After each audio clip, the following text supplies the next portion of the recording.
Salut et bienvenue sur Angle Formation. Sur cette vidéo, je vais vous montrer comment vous pouvez mettre un sous-système sous Windows 11, donc en utilisant l'outil Hyper-V qui est fourni par le système. Donc si vous ne l'avez pas sur votre ordinateur, je vais vous mettre une vidéo qui va vous permettre d'avoir cet outil qui est déjà intégré sur le système.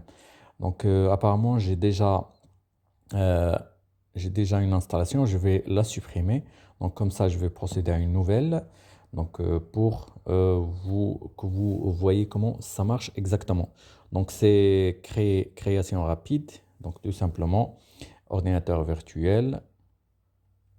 Donc je peux le renommer, je peux mettre Windows 7. Et après, je clique sur suivant. Donc je laisse sur génération 1. Je laisse la quantité de mémoire. La connexion, je vais mettre par défaut, suivant. Et après, création d'un disque dur virtuel, suivant. Donc ça peut me donner une erreur parce que j'ai déjà le disque sur... je choisis l'image de démarrage ou bien un CD. Donc j'ai déjà une image. Donc suivant. Et après, terminé. Donc il va compiler la configuration. Donc vous voyez ici, il vient de voir qu'il y a déjà un disque dur qui s'appelle Win7 VHTX. Donc, tout simplement, il suffit seulement que je renomme mon disque dur. Je mets un nom à part Win7. Donc, je vais annuler cette étape et je vais mettre un autre nom, 07 par exemple. Et je vais mettre suivant, tout simplement, suivant terminé. Il va recompiler ma configuration. Et après, il va lancer l'ordinateur virtuel. Et pour voir un visuel, il suffit seulement que vous cliquez sur se connecter tout en bas à droite. Donc, vous voyez, voilà le lancement de mon système pour l'installation. Installe.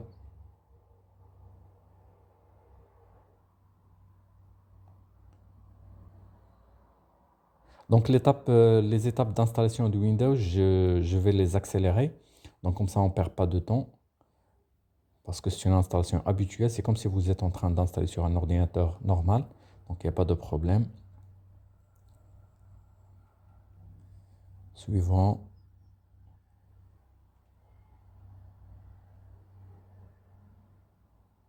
Donc, il y a parmi vous qui vont me dire à quoi sert de faire une installation au cœur d'un autre système. Donc, tout simplement, par exemple, si si vous voulez par exemple effectuer certaines tâches ou bien si vous avez des logiciels qui ne marchent pas avec les nouvelles versions et même avec l'outil de compatibilité, donc ça ne marche pas. Donc cette méthode-là vous permet de récupérer ou bien de profiter de votre installation actuelle et en même temps de profiter de votre ancien logiciel. Donc vous pouvez les utiliser comme vous le souhaitez. Ou bien même si vous êtes en train d'utiliser, ou bien vous voulez faire des tests par exemple, donc c'est pas la peine d'avoir plusieurs machines réelles pour faire des tests. Donc vous pouvez créer plusieurs machines virtuelles et vous pouvez faire un test avec ça. Donc que ça soit une configuration réseau, etc. Donc vous pouvez faire tout cela avec des machines virtuelles. Donc ici, l'installation touche à sa fin. Il suffit seulement que je mets mon nom, le nom de l'ordinateur ou bien d'utilisateur et le nom de l'ordinateur tout simplement. Et je clique sur suivant.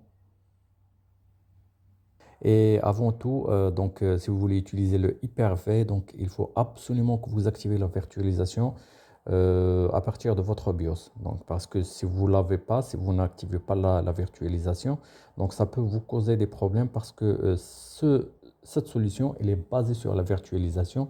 Donc comme ça, il peut créer plusieurs ordinateurs virtuels sans problème. J'espère que cette vidéo vous a plu. Si vous n'êtes pas encore abonné à ma chaîne, je vous invite à s'abonner et je vous donne rendez-vous à la prochaine vidéo. À bientôt.